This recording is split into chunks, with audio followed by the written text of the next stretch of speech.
Hello and howdy. Welcome to another episode of cEDH Academy. Today we'll be doing another episode covering Crystal and Inhuman Princess, except today we'll be doing some Mulligan practice / just guides, tips, things like that for this deck. Crystal is a deck that I recently won a tournament with, and it's one of the newest commanders in cEDH, so it's a perfect opportunity for us to go over the type of Mulligan philosophy that I have when playing this deck. So things to look for when playing against Crystal for opening hands, as well as what you want to look for yourself if you're playing Crystal. Crystal's a deck that definitely can have an opening hand that's just a fish or Ristic Study, Ristic Study being the best card in the format. Obviously, getting a turn 2 Ristic Study is incredibly strong and something that you'll look to want to get on a regular basis, but this deck does not need Ristic Study or Mystic Remora or anything like that to really find success. If you have some form of protection with a Curiosity effect and a turn 2 Crystal to have like a turn 3 Jam, maybe turn 4 with a little bit better setup, that would be perfectly great as well. So with over 10 different ways of finding a Curiosity effect, as well as having stuff like Esper Sentinel, Mystic Remora, and Ristic Study in the deck itself, there's actually pretty good mulligans in this deck despite being a 4-color deck. All 4 colors are super useful for opening hands, so I can't really even say a rule of thumb of a certain color being what you really want in every single opening hand. Obviously blue is super powerful and green is great for ramp as well, so I guess overall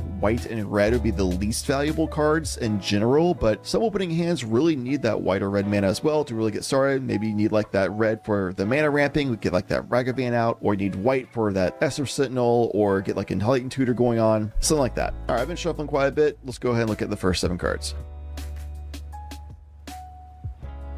Okay, this first hand we have an Arid Mesa, Keen Sense, Flusterstorm, Mana Confluence, Mind Break Trap, Kellen, and Force of Will.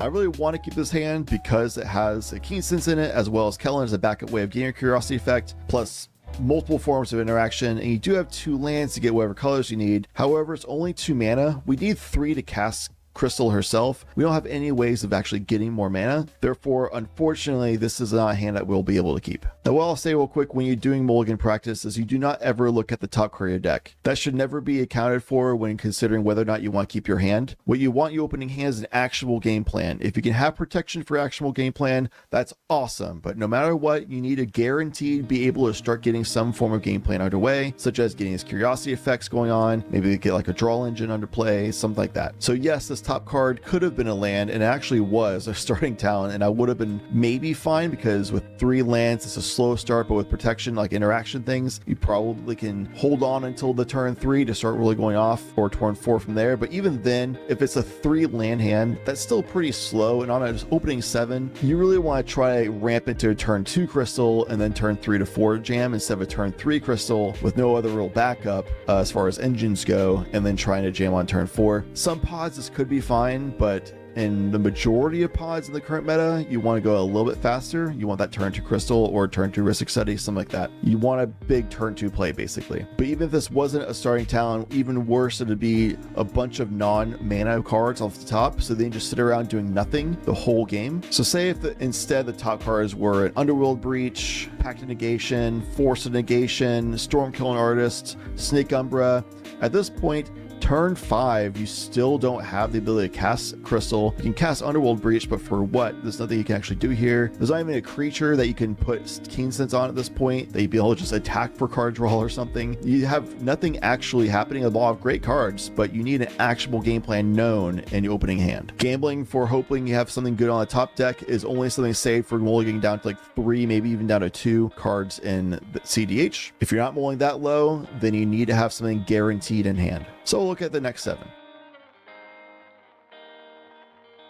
Okay, our next 7, the second 7 would be Misdirection, Gut Shot, Mystic Remora, Brain Freeze, Starting Town, Orm's Chant, and Command Tower. This could be keepable depending on what type of pod you're in and what seat order you're in. If you're in a really high seat, Mystic Remora on a big, high, healthy mulligan can be fine, because if you're in seat 1, even seat 2, a lot of people like dumping all their ramp mana rocks and things like that early on, or like their tutors. So you'll probably be able to draw into a bunch of cards if you're a seat 1, maybe even seat 2. But once you get to seat 3, and especially by seat 4, you might miss a lot of those card draws that Mystic Remora will be able to give you. At that point, you kind of just have a starting hand where you just do like a starting town and then a command tower. You have maybe a way of killing like an Esper Sentinel or a Rog Rack, maybe be able to Orm's Chant on turn 2 kind of situation to stop a turbo deck, and then hopefully draw into like a blue card so you don't have to pitch your Brain Freeze for misdirection. Not the greatest interaction options, but ways that you can survive with. So on a low seat, like seat 3, especially on seat 4, and in most pods, I probably will not keep this 7, just because I have faith that this deck can give me a better mulligan. But if I'm in seat 1 or 2, or I'm in a deck that jams like a turbo non-creature spell lines, then I can feel pretty good about having Mystic Remora plus at least 1 free interaction piece, kind of 2 if I can just kill a Rograk early. So say there's like a Rog Sai in seat 1 or 2 and you're seat 3, then yeah, turn 1 fish probably will be good enough.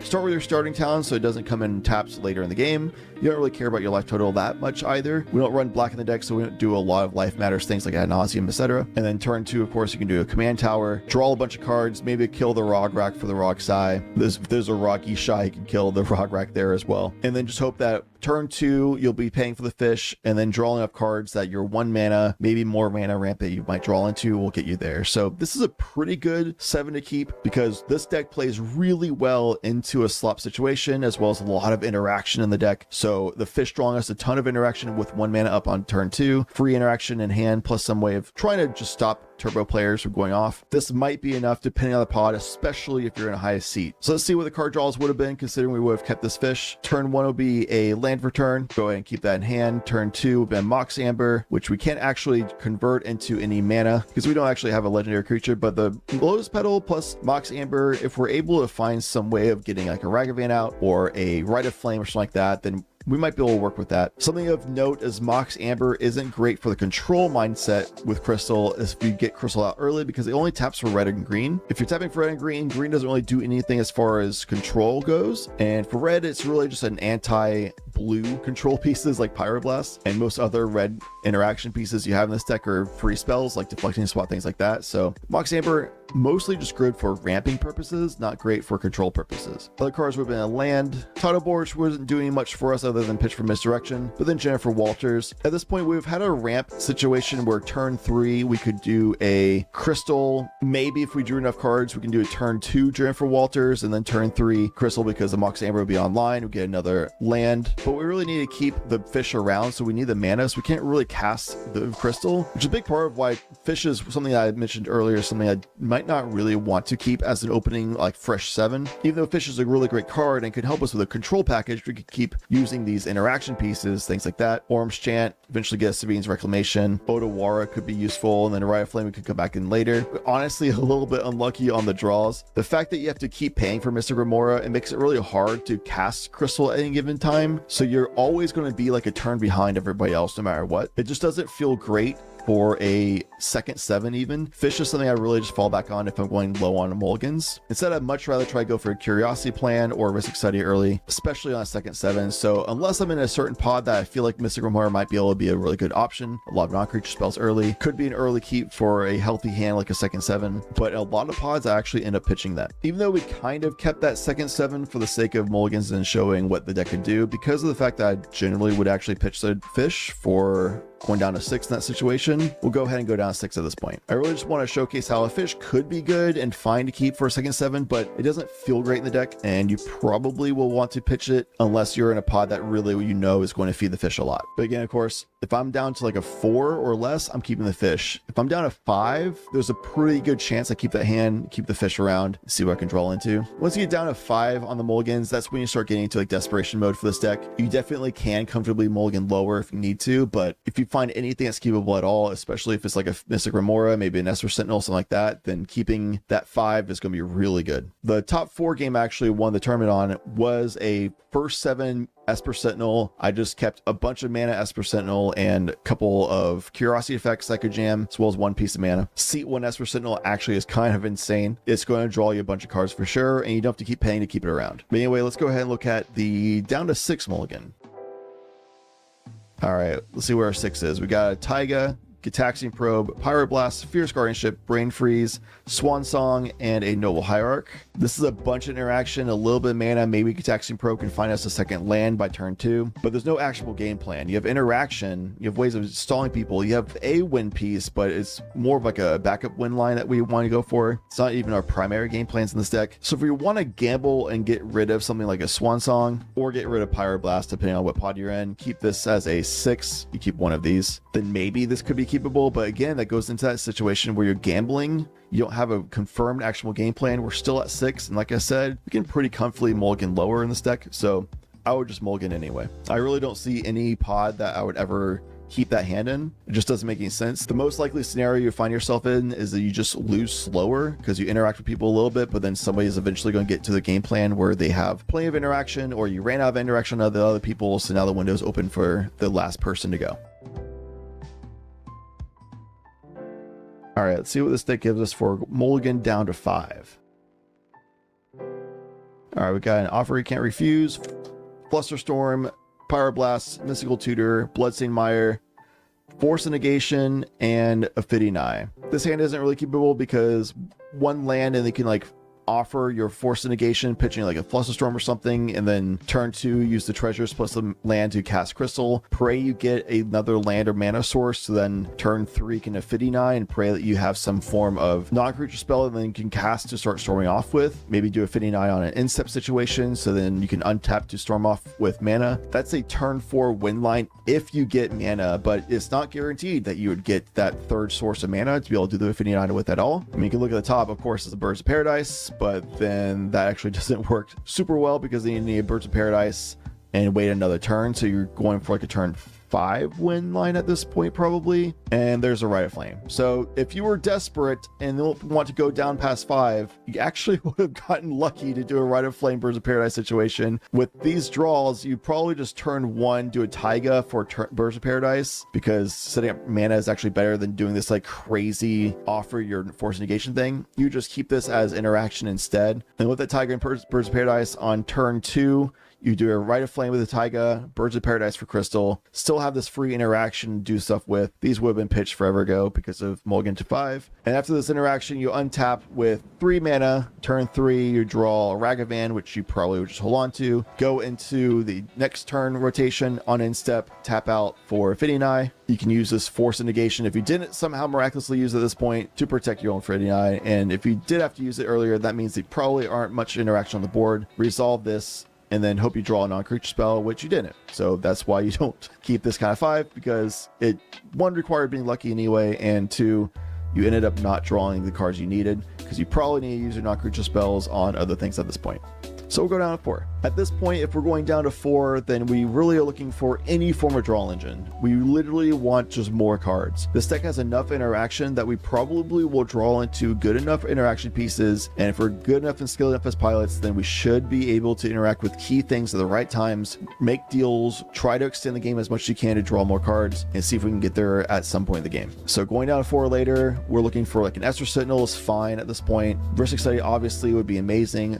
A fish, even though we went on earlier from that second 7 fish, still, once you're going mulligan low to 4 or less, a fish is honestly acceptable at this point. And of course, if we can mana ramp a bunch and get a Curiosity Effect, that's totally fine too, because we can just jam the Curiosity Effect. Because if we're on a low mulligan and we try to jam a Curiosity Effect, it's a lot easier to politics saying, hey, I have no cards in hand, so this Curiosity Effect doesn't really mean anything anyway. Most likely we draw a non-creature spell in the next 1 or 2 turns to be able to do stuff with, but it's not guaranteed, and our opponents don't know what the probability of that is. So most of the time I play this deck, people will just let that resolve, even in tournaments. In the tournament I won, a player just let my Curiosity Effect resolve because I had no other cards in hand. The next turn I drew a non-creature spell off the top, and I was able to storm off from there. Obviously lucky, but considering the majority of cards in this deck are non-creature spells, the odds are pretty good there that you'll be able to draw something. All right, let's see what we can get off of a mulligan to 4.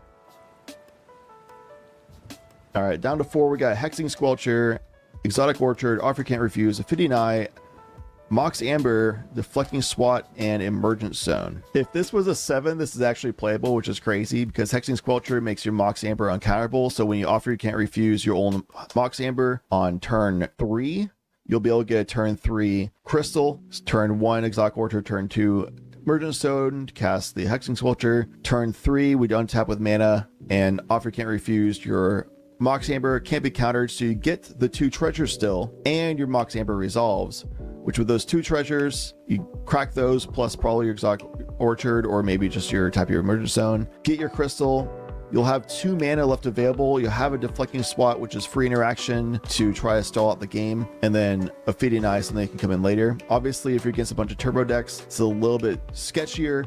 Might not want to keep it, but if you're in more of a mid-range type of pod, then this is actually pretty solid. The cards you drew would be a Gamble and an Underworld Breach, sure, and then another island option. I mean, obviously you can get Tundra or some other kind of plains thing, but you just get like a Tropical Island with a Flight of Strand. So turn 3, Tropical Island for 3 lands. You have your Breach and Gamble situations, plus your Fitting Eye would resolve. You have the mana for a Gamble, so you draw a bunch of cards. So even if you discard Underworld Breach, you would just gamble for Sevinne's Reclamation, see if you can make enough mana to be able to actually use the Sevinne's Reclamation. That way, if Underworld Breach gets discarded, you can start storming off, try and make more mana, and make that happen. So this is actually a turn 3 win line. With Hexing Squelcher, it's pretty protected at that point. You have your 1 Deflecting Swat to be able to try hold off on turn 3, or even protect if somebody tries a spot removal your Hexing Squelcher. You can protect your Hexing Squelcher or stop a Mindbreaker trap or something like that. Unfortunately, this is not a 7. We have to go down because at 4, this is actually unkeepable. The cards we had as a reminder for our 7, or the offer you can't refuse: a Fitting Eye, Deflecting Swat, Mox Amber, Hexing Squelcher, Emergent Stone, Exotic Orchard. There's no actionable game plan whatsoever here. We can still try to mulligan and see if we can get a turn 1 Fish or Esper Sentinel or something like that. This was actually a pretty solid 7, which is kind of crazy, but I just want to go through it since we're doing mulligan tips and advice. I might as well explain what this would be: a keepable 7, maybe a keepable 6, and you just pitch the Deflecting Swat. Be a little bit more risky. Offer you can't refuse can actually be protection if you find more mana along the way, things like that. But yeah, that was a keepable 6, keepable 7, but alas, we were down to 4, so it's not a keepable 5 even, because you don't quite have the right pieces. So we'll go down to 3 now. Some of you at this point might be saying, well, you should have kept that second 7 fish, and honestly, you might be right, but by the odds, with how I've been mulliganing this deck and how I've been practicing with it over and over and over, a second 7 keeping just a fish and not much else does not feel great. Just a fish, a couple lands and some interaction, it definitely can stall out the game, but the fact that you have to keep paying for that fish, it just oftentimes I end up sitting in a situation where I can't actually cast Crystal, I don't actually get the right pieces, yada yada. Sometimes you do, which is why it's still keepable at low mulligans. And obviously Mystic Remora is a very good card, but how we want to ramp out on mana in this deck, having to pay for Mystic Remora, especially since we want 3 mana to cast a mana dork creature, so we need that to happen by turn 2, so turn 3 later we can actually tap the creature to use things like Tidal Bore, Legolas Quick Reflexes, Jeskai Tennessee, do these untapper things. It's actually a lot harder to win on a storm turn if we just cast the crystal and then do like a King's Sense of Curiosity. Not being able to tap crystal actually hurts a lot of our mana sources as we're storming through. But I have faith in this deck. Surely we'll get there on a 3. Maybe even going down to 2 at this point. The good thing about mulliganing low is the lower you go in mulligans, the easier it is to make political deals. People are like, oh, you have like no cards, so sure, we can let things pass. You didn't keep a healthy ideal hand, you just kept a desperate hand. Yep, whatever you want to resolve basically resolves. All right, we got Deflecting Swat, Tidal Bore, Brain Freeze again, we keep saying that. Force Negation, Metamorphose, land, Exotic Orchard, and Calling Tarn. No actionable game plan. It's mulligan to 3. All we can do is have some mana, maybe draw 1 extra card, maybe hold up some form of interaction. We have no way of actually casting Crystal, so we're going to mulligan down to 2.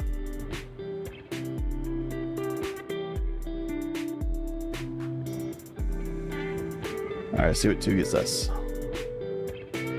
All right, we got Misdirection, Mana Confluence, Plateau, Jeskai Tennessee, Beseiju, Force Negation, and VV. We genuinely will not be able to get anything better at a 1. Took a risk going down to 2 and bite us in the butt a little bit. We'll take a Mana Confluence and probably Beseiju. So if we find a second land, then Beseiju could be that interaction we might need to actually survive, maybe destroy a Breach or something like that, maybe a Necropotence. Force of Negation isn't keepable because we don't really have another blue card. If we keep a 2 that's literally just 2 blue cards, then we don't have any mana to actually get off the foot. We definitely need lands. Plateau is not the ideal lands that we have, plus Mana Confluence just makes us whatever mana we need. If it's a fish, Enlightened Tutor, whatever it may be. Hopefully we'll draw another land or a mana source by turn 2, so we don't have to actually play the Beseiju, but we can keep not missing land drops at the very least. Jeskai Tennessee and VV are honestly a little bit of a bummer not to see earlier, but it is what it is. Anyway, since we have to force keep this, then we will just go ahead and keep the Mana Confluence and Beseiju, put the rest on the bottom. The order doesn't really matter because by the time we get down there, we would have tutored or been able to draw our deck anyway. So card return, be another land, so we can actually keep the Beseiju in hand. At this moment, we don't want lands to be drawn, so we would actually start with Verdant Catacombs and get a tropical island. The odds of actually finding a land on the top of the deck are still pretty high, unfortunately, and finding non-creature spells that don't really do much for us is also still pretty high, but this is at the very least weeding out one more card of the cards that we don't want to draw at this point in the game. We have 3 lands, we have the Mana Cast Crystal, we can do our general main game plan at least by turn 3, but we need to draw into some form of draw engine of any kind, or at least interaction to keep ourselves alive to keep going. But of course, ideally, we want a draw engine of any kind at this point. This deck wants to see cards. Okay, so we got the tropical island. We'll go to turn 2 anyway at this point. It's a Savannah, so we can just play the Mana Confluence. And at this point, we'll use a Beseiju on anything that matters. So we'll consider this not being part of our hand anymore, because surely if we're going to survive in this game, we probably need to use this on turn 2. Turn 3, we draw a Flusterstorm. We'll probably need to risk it for the biscuit and tap out for crystal, even though it doesn't feel great. We'll need the non-creature spell to do something with the curiosity effect if we draw into one of those, and a Flusterstorm is not guaranteed going to help us survive. We don't want to keep ourselves back because we're already way behind on game plan anyway, so tapping out for a crystal is the most likely way of getting ourselves to a win. If you're playing a tournament and you want to hold up mana just to Flusterstorm and hope that can force a draw, maybe that's an angle you can play for, but generally I prefer playing for a win, so I'll just top out for a crystal as my turn 3 play. Going to turn 4, we find a Fitting Eye. Okay, so that's pretty awesome. So then we just hang out, sit around, and stall, because a Fitting Eye is actually an insane draw for, like, literally right now. A Fitting Eye and Ristic Study are probably the 2 best options we could have drawn into. Ristic Study, just best card in the format, is basically guaranteed to draw us a bunch of cards, and we still have mana available to do stuff with the Ristic Study, such as Flusterstorm. Fitting Eye, the fact that it's flash on the card is insane. So we'd be able to just tap out for a Fitting Eye and flash it in over the stack of anything that happens. If nothing happens, then the end step of the prior person's turn would be perfectly fine. But once any window shows that they can just not have any interaction, everybody's just like, oh my god, does anybody have anything to deal with this other thing? And just be like, I don't have much, guys, or whatever, you know, just try to play those, like, try to act like you don't really have much going on. I personally don't recommend lying ever in this situation. If somebody asks me if I have something, I'd say I don't have much, and they'd be like, okay, just do anything, because at that point they'll probably desperately say I don't have anything. Or if they say, okay, you do something, they'll say I only have 2 cards in hand and no draw engines, so you do something, because most likely other people have value engines up at this point. So instead of lying, I'll say I don't have much going on here, I just have 2 cards. If they say that I need to do something, then I'll say you do it first, because you have a draw engine, you have a value engine, you have whatever. I'll like make other people have better setups, do things before me. And if all those other players are like, no, we have nothing, they're like, okay, cool, well, what I have is this a Fitting Eye. And then at that point, they'll be like, oh, okay. I'm like, yeah, I have just another non-creature spell I can cast and see if I get any something. So from there, you just tap this, cast a Flusterstorm on whatever thing was on the stack that people are concerned about, and then you draw 3 cards.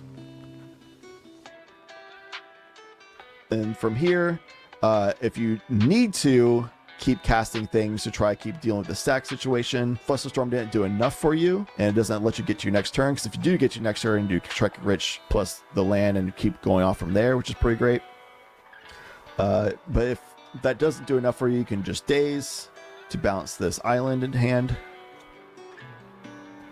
That'll draw you 3 more cards. Oh, cool. So we have a Fierce Guardianship now that can draw us 3 more cards. So I'll just do this. And we ran out of interaction, but most likely these 3 forms of interaction probably would have been enough to get us there. And now going into next turn, we have another land drop we can do, which we probably do Polluted Delta, just to weed out the lands, so make it less likely we draw into lands when we store them. After we get another land, we can start off with a Gitaxian Probe. We'll probably start off with Strike It Rich, actually. Start off with Strike It Rich. That way you can just cycle mana. Your 1 mana makes 1 mana and draw 3 cards. Draw for turn would have been an LED. Strike It Rich would have gotten us Intuition, Enlightened Tutor, and Satback. That's exactly why we hold off on the Gitaxian Probe, because we can just do a Enlightened Tutor for probably Keen Sense at this point. I will just say this was like a tropical island or something, and then that would have been that. This is a treasure. We can Enlightened Tutor with the Savannah. Once that's on the stack, then we'll draw 3 more cards, and then we'll grab a Keen Sense. Crystal will have been tapped at this point. With Keen Sense, we can tap this, or we can Gitaxian Probe to draw it, to draw the Keen Sense, plus 3 more cards, whatever it may be. Save this with a Keen Sense. You get the idea. We can keep storming off from there. We have extra turn spells plus the Lotus Petal plus the Chrome Mox. We can do an extra turn situation. That way, just in case we run out of mana during the storm, then we can just keep popping off doing the things that we need to do. We also drew a VV along the way there, so if we want to use a Simeon Spirit Guide, plus an offer we can't refuse on the Chrome Mox so we don't burn something in our hand, and then use this Lotus Petal. We have 3 mana plus another. The Lotus Petal we can use on a Keen Sense that goes on to the VV. So at that point, we can just cast Lion's Eye Diamond to draw us 3 more cards. And from there, this is a Burgi or Horn. We can cast like Snapback and things like that and try to get to where we need to get to. Honestly, doing the last chance option probably would have been better. That'll Final Fortune. To get another turn, it sounds risky, but that would allow us to untap all of our mana. We still have the mana available from Crystal after doing all this stuff. You get the idea. We can storm off from there. So Keep to 2 was this hand. We're storming off on turn 4. So that's exactly what I was talking about this deck. Somehow just we get there. If we see bad 7 cards in our moles and we're going down at 2 even, that just means the quality of cards that are going to be on top are going to be that much better. We found extra land that we needed. We find a Fitting Eye and Flusterstorm, which was crazy. And then just with clever ways of doing politicking, saying, hey guys, you have more engines than me, you have better value than me, you have a better setup than me, you have more cards than me, I'm only at 2. That's exactly what I'm saying, that going low on mole isn't the end of the world. You can use that as political tools. Say, you guys use your interaction first, and now that all the interaction is gone, okay, cool, Fitting Eye, and then we can go and pop off from there. Obviously lucky that the Fitting Eye was on the top, but rule of probabilities, if we were that unlucky in all of our mulligans, we mulligan down to 2 in this situation. By law of probability, you gotta be getting lucky at some point, right? It's gotta weigh out, it's gotta balance out. And the list that's been built the way that it is, I find myself that even if I go low on mulligans, I generally end up getting lucky from one of the top cards, because by law of averages, I'll get there eventually. This deck has a lot of interaction and ways to help you survive long enough, as well as a good balance from my current list that feels like that I'll be able to get to what I need whenever I need it. So that's Mulligan Practice for Crystal. A lot of Mulligan philosophy that I have shared. Obviously, mulligans can be infinite probabilities, almost. So I will never feel like I did enough mulligan examples for you all, because there's just too many examples to give out there, but at least the philosophy was shared, and I showed what it's like if you get desperate and have to go really low on mulligans, which hands I would have kept at which mulligan counts as well, and just how the deck kind of plays itself out as soon as you get anything that's playable whatsoever. Sometimes you get unlucky, but that's the way it is with every cEDH deck. Obviously, sometimes you just whiff. It is what it is, but if you have some kind of actionable game plan, then you should be off to the races pretty well. Fish is one that I usually don't keep at high mulligan counts. It's usually more of like a 4 or less, maybe at a 5 I'll keep a fish hand. It definitely feels safer, but like I explained, it kind of keeps you back in the game. So in some pods it doesn't really work. If I'm in a high seat, I'm going to draw a bunch of cards, sure, I'll get a fish and start early. But if I'm on a low seat and a high mulligan count, then I probably will actually pitch it and try to be a little bit greedier for something that can be more explosive deterministically earlier in the game. Because if you're a lower seat, you usually need to be a little bit greedier anyway to try to catch up with the people that are playing before you. So sitting around a fish on a low seat just feels bad, especially for this kind of deck with the tempo it plays at. Heuristic or deterministic curiosity effect line, especially if you get a crystal turn 2, turn 3, things like that are definitely a lot more keepable. But yeah, let me know what your thoughts are in the comments. Love to hear it always, of course. And let me know anything else you'd like to see in future videos. I've been taking requests lately, and for now, that's been working pretty well, I think. I'd like to answer any questions that there might be out there. Leave a like, comment, subscribe, ring the bell, all that kind of stuff. Until next time, thanks for watching. I appreciate you.